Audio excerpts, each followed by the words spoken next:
Ahojte kamaráti! Dnes vás vezmeme na ľadovú cestu plnú sladkých chutí.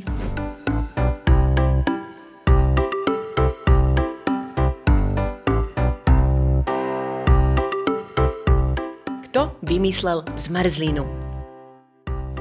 Už ste niekedy premýšľali, kto vymyslel zmrzlinu? Odkiaľ pochádza táto lahodná pochúťka, ktorá nám v lete zachraňuje deň? Pripravte sa na poriadne chladený príbeh o tom, ako sa zmrzlina vyvíjala od dávnych čias až po dnešné moderné obchody, kde si môžeme pochutnať na všemožných príchutiach. Poďme sa do toho spoločne zamraziť. Staroveké korene. Vedeli ste, že niečo ako zmrzlina existovalo už veľmi dávno? Už v starovekých civilizáciách si ľudia pochutnávali na niečom podobnom ako zmrzlina. V starovekej Číne pred viac ako 4000 rokmi ľudia miešali sneh s mliekom a ryžou. Bola to pochúťka pre bohatých a mocných. Predstavte si, že tento sladký zázrak jedávali aj samotní cisári. Ale zmrzlina nebola len v Číne, aj Rimania si chladili pochúťky. Cez leto si nechávali z hôr priniesť ľad a sneh a zmiešavali ho s ovocnými šťavami či medom. To by bola skvelá letná limonáda, čo poviete? Starovek a arabský vplyv. A čo vymysleli so zmrzlinou Arabi? Sorbet. Viete, čo je sorbet? To je taká chladená dobrota, ktorú dnes poznáme ako zmrzlina bez mlieka. Arabi začali miešať sneh s ovocnými šťavami a vytvárali prvé verzie sorbetov. Tento recept sa postupne rozšíril aj do Európy, kde ho králi a šľachtici milovali. Bol to stále veľký luxus, pretože získavanie ľadu nebolo vôbec jednoduché. Takže ak by ste žili v tých dávnych časoch, museli by ste byť veľmi bohatí, aby ste si mohli dopriať kúsok zmrzlinovej radosti. Zrodenie modernej zmrzliny. Zmrzlina, ako ju poznáme dnes, sa začala objavovať v 17. a 18. storočí. A viete, kto ju priniesol do Európy v tej podobe, akú poznáme teraz? Taliani! Najznámejší bol kuchár Francesco Procopio, ktorý otvoril prvú kaviareň v Paríži, kde predával zmrzlinu zmiešanú s cukrom, ovocným, krémom a šľahačkou. Vtedy to bol absolútny hit. Francúzi sa do nej zamilovali a zmrzlina sa stala obľúbenou sladkosťou po celej Európe. No a odtiaľ už zmrzlina začala svoju cestu do celého sveta. Ľudia začali experimentovať s príchuťami a receptúrami. Tak vznikli obľúbené vanilkové, jahodové či čokoládové príchute. Rôzne typy zmrzlín po svete. Vedeli ste, že každá krajina má svoje vlastné verzie zmrzliny? V Taliansku nájdete lahodné gelato, ktoré je hustejšie a krémovejšie ako klasická zmrzlina. Pozor, v Japonsku si môžete pochutnať na zmrzline zvanej mochi, ktorá je obalená do sladkej ryžovej pasty. Znie to zvláštne, ale vraj je to úžasné. A v Mexiku majú paletas, čo sú zmrzliny na paličke vyrobené z čerstvého ovocia. Každý kúsok je ako kúsok osviežujúceho ovocného raja. No a nezabúdajme ani na obľúbené mliečne koktejly, ktoré sa rozšírili najmä v Amerike. Ako sa zmrzlina stala celosvetovým fenoménom? Zmrzlina sa stala celosvetovým fenoménom v 20. storočí, keď sa vynálezom chladničiek a mrazničiek stala dostupná pre úplne všetkých, pre každého.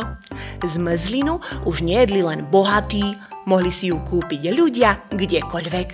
Zmrzlinové stánky, kamióny a obchody sa stali obľúbeným miestom pre deti a dospelých. Zmrzlina už nebola len pochúťkou pre šľachtu, ale radosťou pre každého, či už v kornútku, na paličke alebo v miske. Dnes máme na výber stovky príchutí a rôzne druhy zmrzlín od klasických až po vegánske a bezlaktózové verzie. Zmrzlina sa vyvíjala a stále sa vyvíja, prináša nové príchute a nové sviežosti. Zmrzlina dnes už nie je len o vanilkovej či čokoládovej príchuti. Existujú zmrzliny, ktoré obsahujú prísady ako levanduľa, čili, sladký karamel alebo dokonca zelený čaj. Niektoré dokonca svietia v tme. Ktorú zmrzlinu by ste si vybrali vy? Moji malí zmrzlinári, ako ste videli, zmrzlina prešla dlhú cestu od jednoduchých, starodávnych receptov so snehom až po moderné lahôdky, ktoré dnes milujeme po celom svete. Keď si najbližšie dáte zmrzlinu, určite si spomente na jej zaujímavú históriu a na to, ako sa stala obľúbenou sladkosťou, ktorú môžeme nájsť takmer všade. Ďakujeme, že ste sa s nami vydali na túto mrazenú cestu a tešíme sa na vás pri ďalšom rozprávkovom dobrodružstve. Ahojte!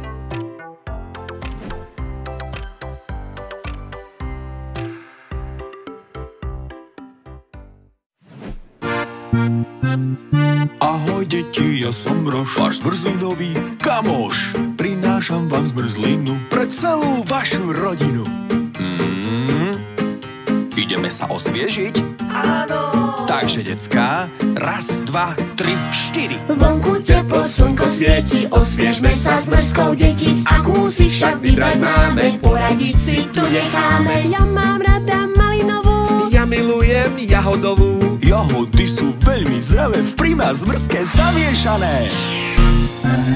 na juh sodec zmrzlina, party s Možom začína. Jeho zmrzka skvelou chutí, dajte si ju s nami, deti. Ňam, ňam, ňam, ňam, ňam, ňam, Sladkú zmrzku rád ja mám. ňam, ňam, ňam, ňam, ňam, ňam, Prima zmrzku a chutnám. la la la la la la la la la la la la la la la la la la. Zmrzlina je super vec, každému to rozpovedz. Ovocná či tvarohová, poteší nás zas a znova. Chutí malým a aj veľkým, zmrzku poznajú už z telky. A na nuky od Mroža do tašky si vždy vložia. Na juh sodec zmrzlina, party s Možom začína. Jeho zmrzka skvelou chutí, dajte si ju s nami, deti. Ňam, ňam, ňam, ňam, ňam, ňam, Sladkú zmrzku rád ja mám. ňam, ňam, ňam, ňam, ňam, ňam. Prima zmrzku a chutnám. La la la la la la la la la la la la la la la la la la. Asi každý z nás ľúbi nanuky. Sú také sladké a hodia sa do ruky. Obalené v čokoláde, na pláži či na záhrade. Mrazeným nanukom sa každý poteší.